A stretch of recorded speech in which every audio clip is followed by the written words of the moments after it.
Welcome to the October edition of the Milford Museum's This Month in Milford History. I'm Tom Summers, Director of the Milford Museum. The October 17, 1958 edition of the Milford Chronicle featured an article titled, May Watson Honored at Dinner Sunday. As stated in the text, Miss May Watson, a teacher in Milford schools for 45 years, was honored on Sunday with a testimonial dinner, which was attended by over 250 people, including family members, co-workers, and friends. The accompanying photograph shows from left to right Mrs. Virginia Greer, a member of the committee planning the dinner, Miss May Watson, and Mrs. Ted Abear, the person who decided upon the idea for the dinner for Miss Watson.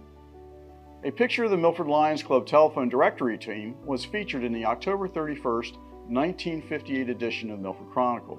This group annually took on the task of creating the Lions Club phone directory that we Milfordians had in our homes for many years.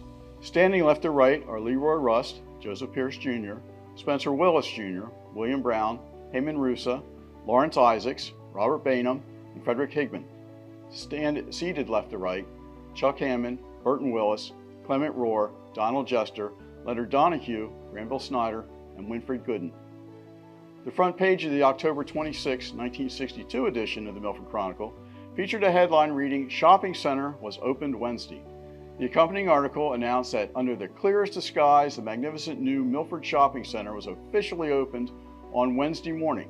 Thousands of folks from all parts of lower Delaware and nearby Maryland were on hand for the ribbon cutting. While O.W. Shockley served as the master of ceremonies for the event, Governor Carville was unable to attend due to his being summoned to Washington, D.C. to confer with President Kennedy about the Cuban Missile Crisis.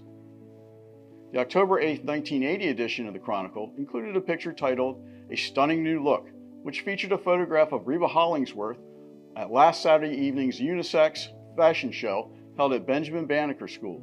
The event was sponsored by the Milford Slaughter Neck branch of the NAACP and was directed by Vivian Ross. This concludes our October segment. Please join us again next month for another edition of This Month in Milford History.